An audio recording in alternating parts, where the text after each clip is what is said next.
Coucou, salut mes abonnés, bienvenue sur ma chaîne Live IQ. Je vous souhaite la très bienvenue. Comment vous allez mes amis algériens? Alors ce sera la dernière vidéo sur l'Algérienne Myriam Makeba. J'espère que vous allez aimer cette série et je suis très contente. Je fais des coucous à Ginette, Louisa, je fais un coucou à Ouraï. C'est une belle dame c'est une abonnée. Je te fais plein de coucou ma belle Ouria. Je fais des coucous à toutes les Algériennes, mes abonnés algériennes. Je vous fais des coucous. Alors, je vous embrasse très fort. C'est parti pour la vidéo. Alors, il faut savoir que le titre de cette vidéo, cette dernière vidéo sur Myriam Makeba, pour lui rendre hommage pour son anniversaire qui est le 4 mars, s'intitule plutôt l'Algérienne Myriam Makeba, la connexion Algérie. Alors, il faut savoir que Myriam Makeba exposait et dénonçait l'apartheid au reste des États-Unis avec son époux, c'est-à-dire avec son époux qui était un membre de Black Panthers, un activiste aux États-Unis. Mais le climat, elle était militante, il était militant, et le climat vraiment n'était pas propice parce qu'en ce moment-là aussi, aux États-Unis, il y avait plein de ségrégation raciale, etc.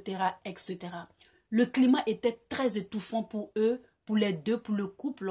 Donc, ils se sont réfugiés en Guinée. Et le président de la Guinée, Sékou Touré, je crois, en son temps, leur a offert l'hospitalité. Mais malheureusement, en 1978, elle se sépara de son mari.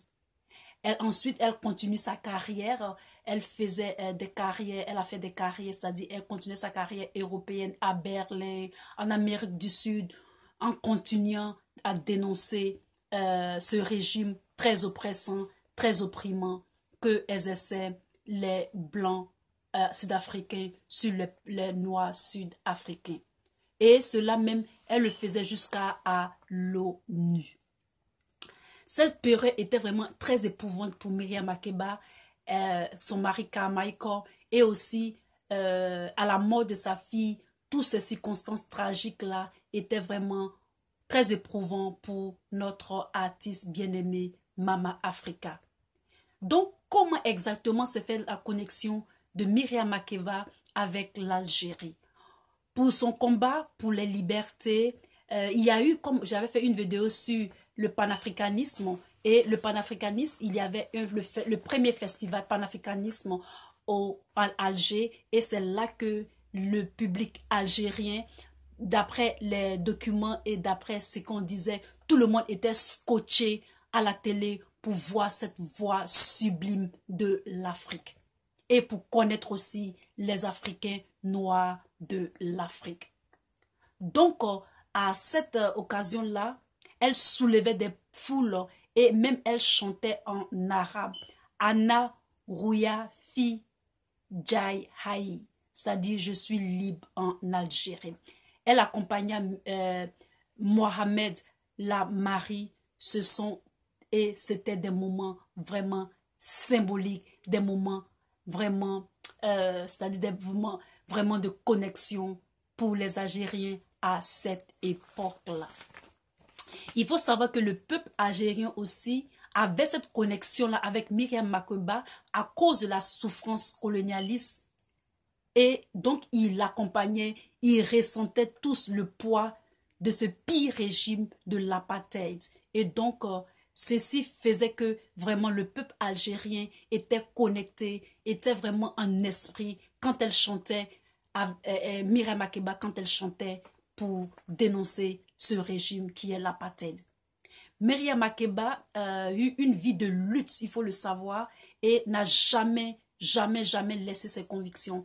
Et ces convictions l'ont conduit partout dans le monde à agir, à dénoncer et aussi à exposer ce joug infernal de l'apartheid. Et donc, mes amis, voici un peu le parcours de Myriam Makeba. J'espère que vous avez aimé cette petite vidéo pour notre Mama Africa. Il faut savoir que dans les luttes, souvent, nous nous retrouvons tous parce que nous luttons contre le même ennemi, la même oppression, le même adversaire. Moi, j'aime la diversité. La diversité, c'est une richesse. La diversité, la différence. J'aime qu'on soit différent. Mais imaginez-vous si nous tous on se ressemblait. L'Afrique contient toutes sortes de personnes. Il y a des noirs, il y a des jaunes mélangés à des noirs, il y a des blancs, il y a toutes les couleurs en Afrique. Je veux que nous puissions préserver nos différences et dans l'union. Vous voyez comme souvent l'arc-en-ciel est beau. L'arc-en-ciel a beaucoup de couleurs. Et c'est ça qui fait la beauté de l'arc-en-ciel. Nous devons garder nos traditions. Nous devons vouloir apprendre des autres. Les faire connaître notre culture. Eux aussi connaître nos cultures. Nous ne crachons pas sur la soupe, c'est-à-dire tout ce que les Européens nous ont appris. Mais néanmoins, ils nous ont un peu vendu du rêve. Nous ne les en voulons pas. Moi, je suis pacifique. Mais cela n'empêche pas de dire non quand c'est non. Cela n'empêche pas de dire qu'il y a de la réciprocité. Cela n'empêche pas de dire que nous devons tous le respect envers l'un, envers l'autre. Nul n'est mieux que l'autre. Nous sommes tous humains et nous devons tous respecter nos libertés. Car la liberté de l'autre s'achève à la liberté de l'autre. Donc voici un peu cette petite vidéo que je voulais faire. Pour tous ceux qui visionnent cette vidéo, je vous demande de vous abonner surtout à la chaîne Life IQ. Vous êtes surtout la très bienvenue. Si vous avez aimé, mettez un tab up pour votre Lisa et proposez-moi d'autres vidéos, c'est-à-dire d'autres sujets de vidéos. Je serai très ravie de la faire. Merci et à très bientôt. Peace, je vous aime. Bye.